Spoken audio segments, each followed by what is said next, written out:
अस्सलाम वालेकुम गाइस। हम ऑर्गेनाइजेशन के लेवल पढ़ रहे थे। हमने पढ़ा था सबसे पहला लेवल कौन सा था, सब एटॉमिक एंड एटॉमिक लेवल। उसके बाद हमारा आता था मॉलिक्यूलर लेवल, ठीक है ना, ये दो हमने पढ़ दिए थे। फिर मॉलिक्यूलर लेवल के बाद आता है ऑर्गेनेली एंड सेल लेवल, ठीक है ना। जिस तरह हमने पढ़ा कि सब एटॉमिक पार्टिकल सेपरेट नहीं रह सकते, वो एटॉमिक लेवल में आके कंबाइन करते हैं। लाइकवाइज एटम्स जो हैं वो फिर सेपरेट नहीं रह सकते, इंडिपेंडेंट, वो कंबाइन करते हैं तो मॉलिक्यूलर लेवल बनता है। फिर मॉलिक्यूल्स जो है ना वो भी किसी ना किसी तरह एक दूसरे से रिलेट कर रहे होते हैं, एक दूसरे से कंबाइन करते हैं, तो फिर वो ऑर्गेनेली लेवल बनाते हैं, ठीक है। तो ऑर्गेनेल, तो biomolecules assemble in a particular way and form organelles. The organelles are actually sub cellular structures. Sub कहते हैं लोअर एंड सेलुलर, सेल से लोअर स्ट्रक्चर मतलब छोटे स्ट्रक्चर, ठीक है। And when they assemble together units of life there is cells are form, ठीक है।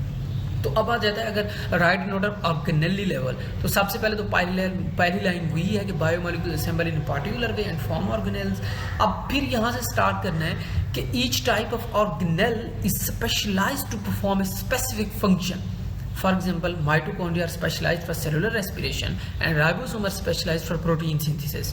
In this way, functions of the cells are accomplished by these specialized structures. It is an example of division of labor within a cell.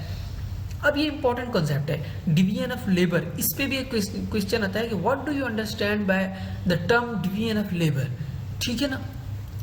तो देखो, division of labour ये है कि जिस तरह मैं एक आपको एग्जांपल से समझाता हूँ कि एक जगह पे ना कोई बिल्डिंग क्या हो रही है, कंस्ट्रक्ट हो रही है, तो उसके अंदर देखो ना मजदूरों के ना ग्रुप बने होते हैं कि एक मजदूर ने ईंटें की इकट्ठी करनी है, दूसरे मजदूरों ने कोई सीमेंट वगैरह बनानी है, ठीक है। तीसरे मजदूर जो है ग्रुप जो होता है वो फिर कोई पानी लगा रहा होता है, तो मतलब इस तरह ग्रुप बने होते हैं। तो अब ये नहीं होता कि जिस ग्रुप का मजदूर ईंटें इकट्ठी कर रहा है तो वो सीमेंट भी बना रहा होगा, ये नहीं है। इसी तरह देखो, एक ऑर्गेनेली जो है ना उसका जो फंक्शन है वो वही फंक्शन करेगा, वो दूसरे ऑर्गेनेली का फंक्शन नहीं करेगा। फॉर एग्जांपल, अगर माइटोकॉन्ड्रिया का जो है ना सेलुलर रेस्पिरेशन है, एनर्जी प्रोड्यूस करना है, तो वो कभी भी प्रोटीन सिंथेसिस नहीं करेगा माइटोकॉन्ड्रिया, ठीक है।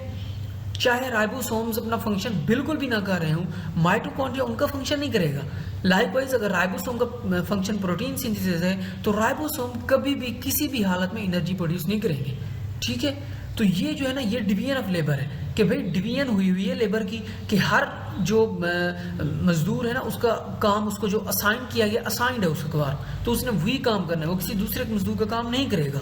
इसी तरह सेल के अंदर हर ऑर्गेनेली का फंक्शन जो है ना वो स्पेसिफिक है, उसने वही फंक्शन करना है कि और कोई फंक्शन नहीं करना, ठीक है। तो इसी तरह कहते हैं in the case of prokaryotes and most protists the entire organism consists of single cell. In the case of most fungi, all animals and plants the organism consist of up to trillions of cells. तो tissue level देखो, तो sales जो हैं similar sales, ठीक है ना। Sales भी क्या करते हैं, वो असेंबल करते हैं, ठीक है, और फिर क्या बनाते हैं, ऑर्गेनाइजेशन लेवल का नेक्स्ट लेवल बनाते हैं टिश्यू लेवल, ठीक है। टिश्यू के अंदर जो सेल्स होते हैं वो सिमिलर सेल्स होते हैं और सिमिलर फंक्शन परफॉर्म कर रहे होते हैं। फॉर एग्जांपल, अगर एक टिश्यू का काम सिक्रीशन करना है तो उसका हर सेल सिक्रीशन कर रहा होगा, ठीक है। इसी तरह अगर एक सेल का काम है कि उसने कॉन्ट्रैक्ट करना है तो उसके हर सेल का काम यही होगा कि वो कॉन्ट्रैक्ट करेगा, ठीक है। तो देखो अब पढ़ते हैं इसको, कहते हैं multicellular organism similar cells performing similar functions are organised into groups called tissues. Define a tissue as a group of similar cells. देखो सेल्स सिमिलर आ रहे हैं, नेक्स्ट लेवल हमारा आएगा वो इससे थोड़ा कॉन्ट्रास्टिंग है, मैं आपको थोड़ा समझाता भी हूँ, ये क्वेश्चन भी आता है कि टिश्यू लेवल और ऑर्गन लेवल के दरमियान डिफरेंस क्या है। तो देखो इसके अंदर similar cells specialised for the performance of a common function. तो each cell in a tissue carries its own life processes like cellular respiration, protein synthesis. Her cell अपनी लाइफ खुद मेंटेन करेगा, ये नहीं कि दूसरे सेल उसको फूड प्रोवाइड करेंगे, नहीं, अपनी लाइफ खुद मेंटेन करेगा लेकिन फंक्शन उनका सिमिलर होगा. तो each cell in a tissue carries its own life processes, but it also carries on some special processes related to the function of the tissue. There are different types of plant tissues, for example, epidermal tissue, ground tissue. Animal tissues are also of different types. Nervous tissue, muscular tissue. अब nervous tissue का हर cell का काम ये है कि वो conduct करेगा, nerve impulse conduct करेगा, ठीक है। मस्कुलर टिश्यू के हर सेल का यही फंक्शन है कि भाई वो कॉन्ट्रैक्ट करेगा, ठीक है। अब नेक्स्ट लेवल पढ़ते हैं organ level. And organ system level. देखो ऑर्गन लेवल क्या है, कहता है इन हायर मल्टी। अब यहाँ पे थोड़ा सा डिफरेंस समझना है, पहले मैं बुक को पढ़ता हूँ फिर मैं आप लोगों को ये समझाता हूँ कि है क्या। कहता है in higher multicellular organism more than one type of tissue having related functions are organised together and make a unit called organ. Guys देखो इस बात को समझो, टिश्यू में हमने पढ़ा है कि टिश्यू के अंदर सिमिलर सेल्स हैं, सिमिलर फंक्शन है, ठीक है। ऑर्गन के अंदर क्या है, मोर than one type of tissues हैं। फॉर इसका मतलब क्या है इस लाइन का, कि डिफरेंट टिश्यूज हैं, डिफरेंट टाइप्स ऑफ टिश्यूज हैं, ठीक है। और हैविंग रिलेटेड फंक्शंस, उनका फंक्शन रिलेटेड है, सिमिलर नहीं है, ठीक है। डिफरेंट है फंक्शंस, रहते रिलेटेड है, सिमिलर बिल्कुल नहीं है। इस बात को याद रखना है, ठीक है। टिश्यू के अंदर सिमिलर सेल्स हैं, ऑर्गन के अंदर डिफरेंट टिश्यूज हैं। टिश्यूज के अंदर जो सेल्स हैं उनका सिमिलर फंक्शन है, ऑर्गन के अंदर डिफरेंट बट रिलेटेड फंक्शंस है, ठीक है। तो ये डिफरेंस आ जाता है इन दोनों के दरमियान। तो different tissues of an organ perform their specific functions and these functions collectively become the functions of that organ, ठीक है। अब रिलेटेड फंक्शन है, फॉर एग्जांपल स्टमक का फंक्शन क्या है, कि फूड को डाइजेस्ट करना। तो अब उसके अंदर दो तरह के टिश्यूज पाए जाते हैं, एक एपिथेलियल टिश्यू और दूसरा टिश्यू पाया जाता है उसका मस्कुलर टिश्यू, ठीक है। एपिथेलियल टिश्यू क्या करता है, सिक्रीशन करता है, गैस्ट्रिक जूस की सिक्रीशन, एंजाइम की सिक्रीशन करता है। और जब मस्कुलर टिश्यू है वो फिर उसकी ग्राइंडिंग, चर्निंग, मिक्सिंग करता है, ठीक है। उसको फूड को मिक्स करने में, उन सिक्रीशन के साथ मिक्स करने में हेल्प करता है, ठीक है। देखो कहता है stomach is an organ specialised for the digestion of proteins and for storing food. Two major types of tissue are present in structure. Epithelial granular tissue secrete gastric juice for the digestion of protein. Muscular tissue perform contractions of stomach wall for grinding of food and moving food to the posterior end. So two tissues perform their specific function which collectively become the function of stomach. देखो function उनके related है। अगर epithelial tissue secretion देगा तभी muscular tissue active होगा और वो उसकी ग्राइंडिंग और चर्निंग करेगा तो फूड डाइजेस्ट होगी, ठीक है। अगर वो चर्निंग ना करे तो देखो सिक्रीशन तो उसके साथ मिक्स ही नहीं होगी फूड के साथ, तो डाइजेशन नहीं होगी। लाइकवाइज अगर सिक्रीशन आ गई है तो फूड के ऊपर पड़ी हुई है, ठीक है ना। लेकिन अगर मिक्सिंग नहीं हो रही, फॉर एग्जाम्पल ऐसा सीन है कि आप क्या कर रहे हो कि कहते हैं, हाँ, जिस तरह आप कोई हांडी पका रहे हो और सब्जी के ऊपर आपने क्या ऑयल डाल दिया, आप उसको मिक्स नहीं कर रहे आप लोग, ठीक है। तो फिर क्या होगा, वो नहीं पकेगी अच्छे तरीके से, ठीक है ना। कुछ कच्ची रह जाएगी, अनकुक्ड होगी, और कुछ जो होगा ना वो पक जाएगी।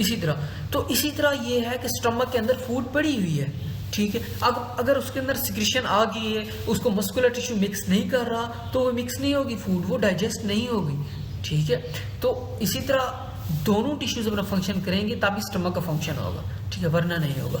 तो नेक्स्ट लेवल ऑर्गेनाइजेशन क्या है, ऑर्गन सिस्टम लेवल है। तो level of organisation, multicellular organism, organ system level, different organs performing related functions are organised together in the form of organ system. तो ऑर्गन सिस्टम के ऑर्गेनाइजेशन सिमिलर है organ के साथ, ठीक है। तो जिस तरह ऑर्गन के अंदर डिफरेंट टिश्यूज होते हैं और रिलेटेड फंक्शन होता है, सिमिलरली ऑर्गन सिस्टम के अंदर डिफरेंट ऑर्गन्स होते हैं, उनका रिलेटेड फंक्शन होता है। फॉर एग्जांपल हम लेते हैं ऑर्गन सिस्टम के अंदर लेते हैं हम डाइजेस्टिव सिस्टम को। तो अब डाइजेस्टिव सिस्टम की सबसे पहले तो उसके अंदर ऑर्गन कौन कौन से हैं, ये क्वेश्चन आता है। तो हम शुरू से स्टार्ट करते हैं। इसके अंदर सबसे पहले ओरल कैविटी आती है। ओरल कैविटी से नीचे आओ तो एसोफेगस आ जाती है। एसोफेगस से नीचे आओ तो स्टमक आ जाता है। स्टमक के साथ ही पेंक्रियाज होता है, पेंक्रियाज, और फिर उसके साथ क्या आ जाती है, स्टमक के नीचे जाओ तो स्मॉल इंटेस्टाइन, स्मॉल इंटेस्टाइन के साथ लार्ज इंटेस्टाइन, लार्ज इंटेस्टाइन के आगे आ जाता है रेक्टम, ठीक है। तो इन सब का फंक्शन जो होता है, ओरल कैविटी ने फूड को इंजेस्ट करना है, एसोफेगस ने उसको स्टमक तक ट्रैवल करवाना है, स्टमक के अंदर उसकी मिक्सिंग वगैरह होनी है, फिर स्मॉल इंटेस्टाइन के अंदर आके उसकी फिर डाइजेशन होनी है, लार्ज इंटेस्टाइन के अंदर उसकी एब्जॉर्प्शन होनी है। तो ये सारे फंक्शन मिलकर उस डाइजेस्टिव सिस्टम का फंक्शन बन जाते हैं, ठीक है। तो देखो कहते हैं for example digestive system and organ system that carries out the process of digestion. Major organ is frame of oral cavity, stomach, small intestine, large intestine, liver, pancreas. All these organs help in the process of digestion. The organ system level is all less complex in plants as compared to animals. अब ये plants के अंदर less complex है animals की निस्बत। For example plants के अंदर root system है, देखो ना। अब एनिमल्स के अंदर जो है अगली लाइन में उसका जवाब भी दे रहा है, कहता है this is due to the greater range of functions and activities in animals than in plants. Animal move करते हैं, एनिमल भागते दौड़ते हैं, सारा कुछ करते हैं, प्लांट्स के अंदर ये चीज़ें नहीं है। तो इसके अंदर उनके अंदर organ system level less complex है।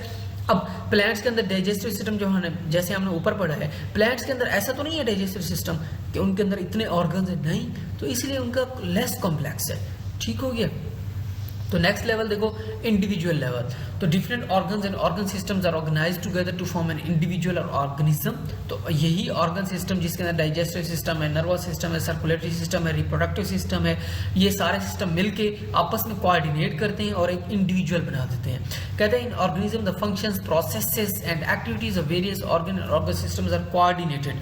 देखो, अब एक एनिमल अगर एक एक्टिविटी कर रहा है तो उसके अंदर उसके सारे सिस्टम कोऑर्डिनेटेड होते हैं। फॉर एग्जांपल, आप एक हाथ से लिख रहे हैं कुछ, तो अब जब लिख रहे हैं तो आपकी हाथ के मसल्स एक्टिव हैं, मस्कुलर सिस्टम आपका एक्टिव है, सर्कुलेटरी सिस्टम एक्टिव है, भाई जो मसल वर्क कर रहे हैं वहाँ पे उसने ब्लड सप्लाई करना है, ऑक्सीजन सप्लाई करना है। फिर आपका नर्वस सिस्टम उसको सोच के लिख रहा है, मतलब हाथ को उस तरह की नर्व इंपल्सेस दे रहा है जिस तरह आप चाह रहे हैं कि मैं ये लिखूं, तो वैसे इंपल्सेस दे रहे हैं, आप वैसा मूव कर रहे हैं उसको।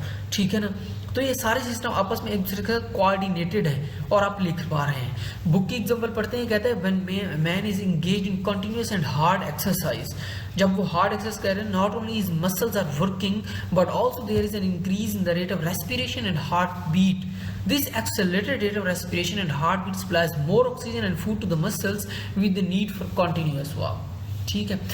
ओके गाइस, अगर आपको कोई क्वेश्चन है, कोई क्यूरी है, तो प्लीज़ आप मुझे कमेंट सेक्शन में बताएं या मेरा व्हाट्सएप नंबर दिया गया है, आप उस पर कॉन्टैक्ट करें। और प्लीज़ इसको सब्सक्राइब कर लें और इसको शेयर करें अपने दोस्तों के साथ, अपने फ्रेंड्स के साथ। ठीक है, ताकि उनके लेक्चर मिस ना हो, आप साथ साथ पढ़ते रहें, आप पे कोई बर्डन नहीं होगा। इंशाल्लाह हमारा बहुत अच्छे से काम हो जाएगा। अभी मैं सिर्फ ये बुक की लाइन इसलिए पढ़ रहा हूँ, देखो ये जो चीज़ें हैं ना, ये क्लियर हो रही हैं। जिस चीज़ यहाँ पे कोई कॉन्सेप्ट आया तो मैं वहाँ पे अपने नोट्स बना के आपको शेयर कर दूंगा। ठीक है ना, अपने नोट्स बना के आप समझा भी दूंगा, सारा कुछ कर दूंगा। यहाँ पे कोई ऐसा कोई कॉन्सेप्ट नहीं है कि जहाँ पे थोड़ा मतलब टाइम ज़्यादा उस पर कंज्यूम किया जाए। ठीक है, तो ये बेसिक सी चीज़ें हैं, इनको इस तरह पढ़ो, इंशाल्लाह याद हो जाएगा। कॉन्सेप्ट जो है ना, ये ऐसे क्लियर हो रहे हैं। अगर कोई नहीं हो रहा तो आप फिर मुझे बताएं, मैं इंशाल्लाह उस पर भी आपको वीडियोज़ बना के सेंड करूँगा। ओके, अल्लाह हाफिज़।